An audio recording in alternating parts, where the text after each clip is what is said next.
அனைவருக்கும் வணக்கம். Welcome all my brothers and sisters. இன்னைக்கு இந்த வீடியோ நம்ம என்ன பார்க்க போறோம் அப்படின்னா ESIC நோட்டிபிகேஷன் ரிலீஸ் பண்ணிருக்காங்க. அதுக்கான ஃபுல் டீடைல்ஸ் நம்ம பார்க்கலாம். ESIC means employees state insurance corporation. இது வந்து பார்த்தோன்னா சென்ட்ரல் கவர்மெண்ட் ஜாப். அதுவும் நம்ம ஸ்டேட் தமிழ்நாடு ஸ்டேட்ல நோட்டிபிகேஷன் ரிலீஸ் பண்ணிருக்காங்க. அரௌண்ட் 385 வேகன்சிஸ் பக்கமா இருக்கு. இங்க பாருங்க, தொழிலாளர் அரசு காப்பீட்டு கழகம், தொழிலாளர் மற்றும் வேலை வாய்ப்புத்துறை அமைச்சகம், இந்திய அரசு. ஓகேங்களா? ஸோ சென்ட்ரல் கவர்மெண்ட் ஜாப் நம்ம தமிழ்நாட்டில் நோட்டிபிகேஷன் ரிலீஸ் பண்ணியிருக்காங்க. இது வந்து பார்த்தோன்னா நம்ம தமிழ்நாட்டுக்காரங்க மட்டும்தான் அப்ளை பண்ணுவாங்க. ஓகேங்களா? ஏன் அப்படின்னா இது வந்து புதுச்சேரிக்கு இதே மாதிரி ரிலீஸ் பண்ணியிருக்காங்க நோட்டிபிகேஷன், பெங்களூர் ஜோனுக்கும் ரிலீஸ் பண்ணியிருக்காங்க, மும்பை ஜோனுக்கும் ரிலீஸ் பண்ணியிருக்காங்க, ராஞ்சி, அந்த மாதிரி அவங்கவுங்க ஸ்டேட்டுக்கும் இந்த மாதிரி நோட்டிபிகேஷன் ரிலீஸ் பண்ணியிருக்காங்க. ஸோ அவங்கவுங்க அந்தந்த ஸ்டேட் பீப்புள் அந்தந்த இதுக்கு தான் அப்ளை பண்ணி எழுதுவாங்க. ஸோ இது வந்து பார்த்தோன்னா தமிழ்நாடு ரீஜனுக்கான நோட்டிபிகேஷன். ஓகேங்களா? சென்ட்ரல் கவர்மெண்ட் ஜாப் தமிழ்நாட்டில் நாம் எழுதி ஈஸியாக வேலை வாங்க முடியும். இது ஒரு நல்ல ஆப்பர்ச்சுனிட்டி. எல்லாருமே இந்த வீடியோ ஃபுல்லாக பாருங்கள். இதுக்கான டீட்டெயில்ஸ் ஃபுல்லாக இந்த வீடியோ ஃபுல்லாக பார்க்கலாம். ஓகேங்களா? ஸோ என்னென்ன நோட்டிபிகேஷன் பாருங்கள். ஃபர்ஸ்ட் வந்து பார்த்தோன்னா upper division clerk, upper division clerk, stenographer and MTS multi tasking staff. So இந்த 3 போஸ்டிங்க்கும் நோட்டிபிகேஷன் ரிலீஸ் பண்ணியிருக்காங்க தமிழ்நாடு ரீஜனில். ஓகேங்களா? இந்த மாதிரி புதுச்சேரியிலே இருக்கு, பெங்களூர், ஒவ்வொரு ரீஜனுக்கும் இந்த மாதிரி செப்பரேட்டாக நோட்டிபிகேஷன் விட்டுருக்காங்க. நம்ம தமிழ்நாடு ரீஜனுக்கு எத்தனை வேகன்சிஸ் இருக்கு? UDC கேட்டகரிக்கு 150 வேகன்சிஸ், ஸ்டெனோகிராஃபருக்கு 16 வேகன்சிஸ் அண்ட் MTSக்கு 219 வேகன்சிஸ். ஸோ என்னென்ன கம்யூனிட்டிக்கு எவ்வளோ வேகன்சிஸ்ன்னு சொல்லி இங்கே மென்ஷன் பண்ணியிருக்கு பாருங்க. ஓகே, இப்போ வந்து பார்த்தோம்னா பிசிக்கல் வித் டிசபிள் பர்சன் வந்து பார்த்தோம்னா அவங்களுக்கு என்னென்ன ரெக்யர்மெண்ட் தேவை அப்படின்னு சொல்லி இங்கே மென்ஷன் பண்ணியிருக்கு பாருங்க. ஸோ இதுக்கு வந்து பார்த்தோம்னா பே ஸ்கேல் லெவல், அதாவது 7th பே கமிஷன் ரிலேட்டடாக உங்களுக்கு சேலரி ஃபிக்ஸ் பண்ணுவாங்க. ஓகேங்களா? UDC அண்ட் ஸ்டெனோகிராஃபர் அவங்களுக்கு வந்து பார்த்தோம்னா சேலரி 25,000 to 81,000 வரைக்கும் கொடுப்பாங்க. அதே MTSக்கு வந்து பார்த்தோம்னா 18,000 to 56,000. ஸோ இதுக்கான எஜுகேஷன் குவாலிஃபிகேஷன் என்ன அப்படின்னு சொல்லி இங்கே கொடுத்துருக்காங்க பாருங்க. UDC அப்பர் டிவிஷன் கிளர்க்கு என்ன குவாலிஃபிகேஷன், ஏதாவது ஒரு டிகிரி நீங்கள் முடிச்சா போதும். ஓகேங்களா? ஏதாவது ஒரு டிகிரி முடிச்சிருக்கணும், ப்ளஸ் கம்ப்யூட்டர் நாலேஜ் இருந்தால் போதும். ஓகேங்களா? ஸோ இது வந்து UDC. ஸோ இது வந்து எல்லாருமே டிகிரி முடிச்சவங்க அப்ளை பண்ணலாம். ஸ்டெனோகிராஃபர் அப்படிங்கிறது 12th பாஸ் பண்ணியிருந்தா போதும், ப்ளஸ் உங்களுக்கு டைப்பிங் ஸ்கில் டெஸ்ட் இருந்தால் போதும். ஓகேங்களா? 10 minutes 80 words per minute. ஓகேங்களா? ஸ்டெனோகிராஃபர் டைப்பிங் முடிச்சவங்க இந்த போஸ்டிங் அப்ளை பண்ணலாம். MTS மெட்ரிகுலேஷன் முடிச்சிருந்தீங்க அப்படின்னா, 10th முடிச்சிருந்தீங்க அப்படின்னா MTS போஸ்டிங் நீங்கள் அப்ளை பண்ணலாம். ஓகேங்களா? சார் நான் UDCக்கு மட்டும் தான் அப்ளை பண்ணலாம். நீங்கள் 3 போஸ்டிங்குமே அப்ளை பண்ணலாம். Not only UDC. நீங்கள் UDCக்கு அப்ளை பண்ணலாம், ஸ்டெனோகிராஃபருக்கு அப்ளை பண்ணலாம், MTSக்கு அப்ளை பண்ணலாம். ஓகேங்களா? ஒன்றுக்கு மட்டும் அப்ளை பண்ணணும் அவசியம் கிடையாது. 3க்குமே நீங்கள் அப்ளை பண்ணலாம். அதுவும் கொடுத்துருக்காங்க, அது நம்ம பார்ப்போம். ஸோ ஏஜ் லிமிட் என்ன? 18 to 27 இயர்ஸ் கொடுத்துருக்காங்க. அதே மாதிரி MTSக்கு 18 to 25. இந்த ஏஜ் ரிலாக்ஸேஷன் உங்கள் கம்யூனிட்டிக்கு எவ்வளோ ஏஜ் ரிலாக்ஸேஷன் இங்கே மென்ஷன் பண்ணியிருக்கு பாருங்கள். SC/ST கம்யூனிட்டிக்கு 5 years ஏஜ் ரிலாக்ஸேஷன், OBC கம்யூனிட்டிக்கு 3 years ஏஜ் ரிலாக்ஸேஷன். ஓகே, அடுத்து வந்து பார்த்தோன்னா இது பேசிக் டீடைல்ஸ். எப்படி நீங்கள் அப்ளை பண்ணணும்? ஃபர்ஸ்ட் வந்து பார்த்தோன்னா இதுக்கு அப்ளை பண்ணுற கடைசி தேதி எப்போ? 15th February 2022க்குள்ள அப்ளை பண்ணியிருக்கணும். ஓகேங்களா? ஸோ எப்படி அப்ளை பண்ணணும் அப்படின்னு சொல்லி இங்கே மென்ஷன் பண்ணியிருக்காங்க பாருங்க. உங்களோட கிளியராக ஃபோட்டோகிராஃப் வந்து பார்த்தோன்னா 4.5 cm to 3.5 cm இருக்கணும். சிக்னேச்சர் பிளாக் கலர் இங்க்ல தான் சிக்னேச்சர் பண்ணியிருக்கணும். லெஃப்ட் ஹேண்ட் தம்ப் இம்ப்ரெஷன் வச்சிருக்கணும். ஓகேங்களா? அதே மாதிரி ஹேண்ட் ரிட்டன் ஒரு ஸ்டேட்மெண்ட் கொடுப்பாங்க. அந்த ஸ்டேட்மெண்ட்டை நீங்கள் எழுதி, அதுவும் பிளாங்க் இங்க் பென்ல தான் எழுதணும். அந்த ஸ்டேட்மெண்ட்டை நீங்கள் ஸ்கேன் பண்ணி அனுப்பிச்சி விட்ற மாதிரி இருக்கும். ஓகேங்களா? என்னென்ன ரெக்யர்மெண்ட் தேவை? Photographer, signature, left hand thumb impression and hand written declaration form கொடுப்பாங்க. அதை பார்த்து எழுதி நம்ம சென்ட் பண்ணணும். சிக்னேச்சரும் பிளாங்க் இங்க்ல தான் சென்ட் பண்ணணும், சிக்னேச்சர் பண்ணி சென்ட் பண்ணணும். அதே மாதிரி ஸ்கேன் காப்பி வந்து பார்த்தோம்னா அந்த டிக்ளரேஷன் ஃபார்மும் பிளாக் கலர் இங்க் பென்ல தான் எழுதணும். ஓகேங்களா? சிக்னேச்சர் வந்து கேப்ஸ் லெட்டர் யூஸ் பண்ணக்கூடாது. ஓகேங்களா? அதுவும் இங்கே கொடுத்துருக்காங்க. Signature is caps letter will not be accepted. அதே மாதிரி லெஃப்ட் ஹேண்ட் தம்ப் இம்ப்ரெஷன், இந்த டெக்ஸ்ட் வந்து நீங்கள் எழுதணும்.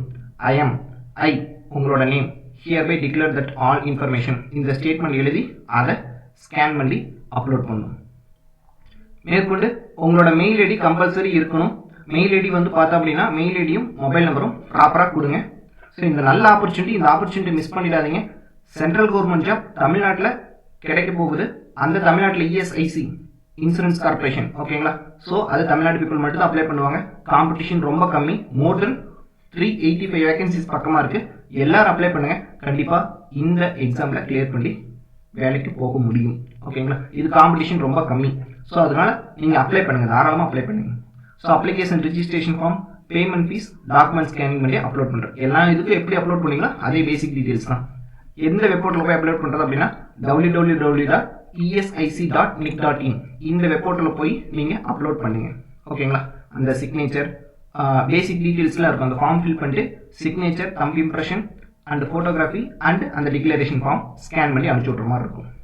ஸோ என்ன கம்யூனிட்டிக்கு எவ்வளோ ஃபீஸ் அப்படின்னு சொல்லி இங்கே கொடுத்துருக்காங்க. ஃபீமேல் கேண்டிடேட் இருந்தால் உங்களுக்கு 250 rupees.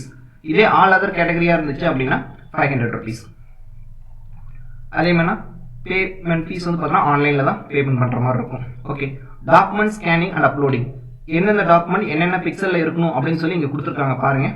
இப்போ வந்து பார்த்தோன்னா டைமென்ஷன்ஸ் என்ன டைமென்ஷனில் இருக்கணும், அதே மாதிரி எத்தனை கேபிஎஸ்குள்ளே இருக்கணும் அப்படின்னு சொல்லி கிளியராக இங்கே மென்ஷன் பண்ணியிருக்காங்க.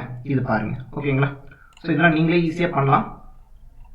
அது மாதிரி பார்த்தோன்னா சிக்னேச்சர் என்ன 5 டைப் ஜேபிஜி டைப்பில் இருக்கணும், என்ன டைமென்ஷனில் இருக்கணும், என்ன சைஸில் இருக்கணும். அதே மாதிரி தம்ப் இம்ப்ரெஷன், அதுவும் பிளாக் ஸ்டாம்பில் தான் இருக்கணும். அதே மாதிரி ஹேண்ட் ரிட்டன் அந்த டிக்ளரேஷன் ஃபார்மும் என்ன ஃபார்மேட்டில் இருக்கும் அப்படின்னு சொல்லி இங்கே கொடுத்துருக்காங்க. இதெல்லாம் பேசிக் டீட்டெயில்ஸ். ஸோ எல்லா அப்ளிகேஷனும் எப்படி அப்ளை பண்ணீங்களோ அதே மாதிரி தான். இது ஒரு நல்ல ஆப்பர்ச்சுனிட்டி, மிஸ் பண்ணிடாதீங்க. நீங்கள் தாராளமாக அப்ளை பண்ணலாம். இந்த போஸ்டிங்க்கு நீங்கள் அப்ளை பண்ணலாம். ஓகேங்களா? So centre of examination centre வந்து பார்த்தீங்கன்னா இது தமிழ்நாடு ஜோன். அதனால் எக்ஸாம் வந்து பார்த்தீங்கன்னா நியரஸ்ட் 60 கிலோமீட்டர் இருக்கிறக்குள்ள தான் போடுவாங்க. ஓகேங்களா? இந்த எக்ஸாம் சென்டர் இங்கே மென்ஷன் பண்ணல. என்னோட ஒப்பீனியன் வந்து பார்த்தா அப்படின்னா 60 கிலோமீட்டர் 60 கிலோமீட்டருக்குள்ள தான் உங்களுக்கு எக்ஸாம் சென்டர் போடுவாங்க. ஸோ தாராளமாக நீங்கள் அப்ளை பண்ணி எழுதலாம். ஓகேங்களா? ஸோ எக்ஸாம் ஸ்கீம் என்னென்னா சிலபஸ் அப்படின்னு சொல்லி சிலபஸ் எக்ஸாம் பேட்டர்ன் கொடுத்துருக்காங்க. ஸோ ப்ரிலிம்ஸ் எக்ஸாமினேஷன் என்னென்ன, general English and reasoning, general awareness, quantity aptitude and English comprehension. English காம்ப்ரிஹென்ஷனா அந்த ஒரு பேராகிராஃப் கொடுத்து டேஷ் பை டேஷ்னு கொடுத்துருப்பாங்க. ஓகேங்களா? அந்த மாதிரி எழுதணும். இந்த லாங்குவேஜ் வந்து பார்த்தோன்னா ஹிந்தி அண்ட் இங்கிலீஷ் மட்டும்தான் இருக்கும் கொஸ்டின் பேப்பர், தமிழ் லாங்குவேஜில் இருக்காது. ஓகேங்களா? ஃபர்ஸ்ட் ரவுண்டில் 1:10 செலக்ட் பண்ணுவாங்க. அதே மாதிரி மெயின் எக்ஸாமுக்கு வந்து பார்த்தோன்னா 1:5 செலக்ட் பண்ணுவாங்க. செகண்ட் ரவுண்டுக்கு என்னென்ன அப்படின்னு சொல்லி பாருங்க. ஒரு ரவுண்ட், 2 ரவுண்டு, 3 ரவுண்டு அப்படின்னு சொல்லி பயப்படாதீங்க. ஸோ இந்த மாதிரி 1:10 ரேஷியோவில் எடுக்கும்போது வந்து பார்த்தோம்னா நம்மளால ஈஸியாக கிளியர் பண்ண முடியும் நம்மளால. ஓகேங்களா? ஸோ மெயின் எக்ஸாம் என்ன பேட்டர்ன், அதே பேட்டர்ன் தான், பட் மார்க்ஸ் மட்டும் டிஃப்ரெண்ட். ஓகேங்களா? மார்க்ஸ் இல்லை, நம்பர் ஆஃப் கொஸ்டின்ஸ் மட்டும் டிஃப்ரெண்ட். அடுத்து வந்து பார்த்தோம் அப்படின்னா தேர்ட் ரவுண்ட் வந்து பார்த்தோம்னா இந்த கம்ப்யூட்டர் ஸ்கில் டெஸ்ட். அதான் யூடிசிக்கு சரி என்ன தேவைப்படும்னு சொல்லியிருந்தாங்க. கம்ப்யூட்டர் ஸ்கில் டெஸ்ட் தேவைப்படுமா, உங்களுக்கு பிபிடி கொடுத்துட்டு அந்த பவர் பாயிண்ட் கொடுத்துட்டு எம்எஸ் வேர்ட் கொடுத்துட்டு எம்எஸ் எக்ஸல் வேர்ட் கொடுத்துட்டு உங்களுக்கு ஒரு டைம் கொடுப்பாங்க. அந்த டைமுக்குள்ள அவங்க சொல்றதை நீங்க பண்ணி காமிச்சிருக்கணும். ஓகேங்களா? பேசிக் டீடைல்ஸ் தான் இருக்கும். பவர் பாயிண்ட் எப்படி நம்ம ப்ராஜெக்ட்லாம் பண்ணியிருப்போம், அதே மாதிரி வேர்டிங்ஸ், எக்ஸல், இது எல்லாமே பேசிக் நம்ம ஆஃபீஸில் பண்ணுற ஒர்க்காக தான் இருக்கும். ஆர் அதர்வைஸ் நம்ம காலேஜ் லெவலில் ப்ராஜெக்ட் பண்ணுற ஒர்க்கு தான் இருக்கும். ஓகேங்களா? அதுக்கு ஒரு 50 மார்க்ஸ். கம்ப்யூட்டர் ஸ்கில் டெஸ்ட் உங்களுக்கு தெரியுதா தெரியலையா அப்படின்னு டெஸ்ட் பண்ணுவாங்க. ஸோ ஈஸியாக இந்த எக்ஸாம் கிளியர் பண்ணலாம். கண்டிப்பாக எல்லாரும் அப்ளை பண்ணுங்க. ஸோ ஸ்டெனோகிராஃபருக்கு என்ன எக்ஸாம் பேட்டர்ன் அது இங்கே கொடுத்துருக்காங்க பாருங்க. ஸோ அவங்களுக்கு என்ன ப்ரொசீஜர் அப்படின்னு சொல்லி இங்கே கொடுத்துருக்காங்க. அதுக்கப்புறம் வந்து பார்த்தா மல்டி டாஸ்கிங் ஸ்டாஃப் எம்டிஎஸ்க்கு என்ன ப்ரொசீஜர் அப்படின்னு சொல்லி இங்கே கொடுத்துருக்காங்க. ஸோ அவங்களுக்கு ஃபிலிம்ஸ் ரவுண்ட் எப்படி, மெயின் எக்ஸாம் எப்படி அப்படின்னு சொல்லி கொடுத்துருக்காங்க. 1:10 1:5 அந்த ரேஷியோவில் சூஸ் பண்ணுவாங்க. ஸோ பேசிக் இன்ஸ்ட்ரக்ஷன் என்ன, நீங்கள் ஆன்லைனில் அப்ளிகேஷன் ரிஜிஸ்டர் பண்ணதுக்கப்புறம் அந்த காப்பியை பிரிண்ட் அவுட் எடுத்து ஆஃபீஸ்க்கு மெயின் டாக்குமெண்ட்டாக போஸ்ட் பண்ணும் அப்படின்னு சொல்லி அவசியம் கிடையாது. Candidates R not required to submit ESIC either by post or by hand print out online application or any other document. நீங்கள் எந்த ஒரு டாக்குமெண்ட்டும் நீங்கள் ESIC ஆஃபீஸ்க்கு போஸ்ட் பண்ணணும்னு அவசியம் கிடையாது. ஓகேங்களா? ஸோ ஆன்லைனில் ரிஜிஸ்ட்ரேஷன் பண்ணிக்கோங்க. Candidates can apply more than one post, that is UDC, Steno, MDS in same or different region state. நீங்கள் எந்த போஸ்டிக்கு வேணாலும் அப்ளை பண்ணலாம் அப்படின்னு சொல்லி இங்கே கொடுத்துருக்கு. However, a single application should be submitted for single post mentioned in prescribed paragraph. அதுக்குன்னு ஒரு லிங்க் கொடுத்துருப்பாங்க, அதை நீங்கள் ப்ராப்பராக பார்த்து அப்ளை பண்ணிக்கோங்க. ஓகேங்களா? நான் வந்து பெங்களூரில் இருக்கேன், இப்போ வந்து பெங்களூர் இருக்கு அப்படின்னா நீங்கள் பெங்களூர் ஜோனுக்கு அப்ளை பண்ணிக்கலாம்.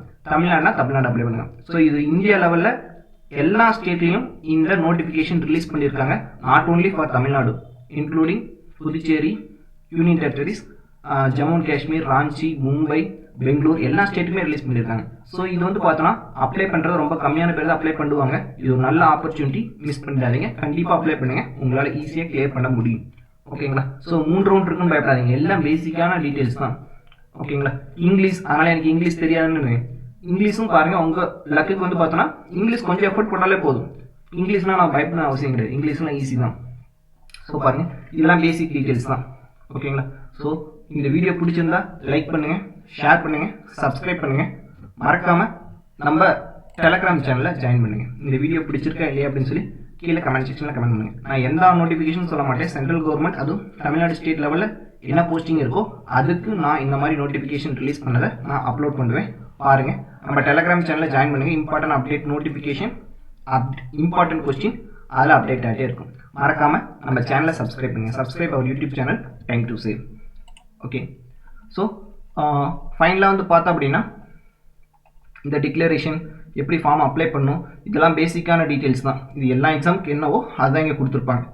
ஓகேங்களா. இது வந்து பார்த்தா அப்படின்னா க்ளோசிங் டேட் எப்போ முடியுது அப்படின்னா 15th February 2022. இந்த லிங்க் எப்போ ஆன்லைன் லிங்க் வந்து பார்த்தோன்னா ஓப்பன் ஆகுதுன்னு பார்த்தோம்னா இப்போ 15th January 2022 தான் ஓப்பன் ஆகுது. இது எப்போ ரிலீஸ் பண்ணாங்க இந்த நோட்டிஃபிகேஷன்? 27th December 2021. அரௌண்ட் என்னது ஒரு 18 to 20 டேஸ்க்கு முன்னாடியே இந்த நோட்டிஃபிகேஷன் ரிலீஸ் பண்ணிட்டாங்க. ஓகேங்களா. எப்போ அப்ளை பண்ண ஸ்டார்ட் அப் பண்ணணுமா அப்படின்னா 15th Januaryலேருந்து அப்ளை பண்ணலாம். எப்போ என் டேட்னா 15th February. ஓகேங்களா. ஸோ ரெடியாக இருந்துக்கோங்க. இந்த எக்ஸாம் ஈஸியாக அப்ளை பண்ணி பாஸ் பண்ணலாம். நீங்கள் அப்ளை பண்ணுங்கள். ஒரு சென்ட்ரல் கவர்மெண்ட் ஜாப் நம்ம ஸ்டேட்டில் வேலை கிடைக்க போகுது. ஸோ அதுக்கு நீங்கள் அப்ளை பண்ணுங்கள், ஈஸியாக பாஸ் பண்ணலாம். மறக்காமல் நம்ம சேனலை சப்ஸ்கிரைப் பண்ணுங்கள். தேங்க்யூ.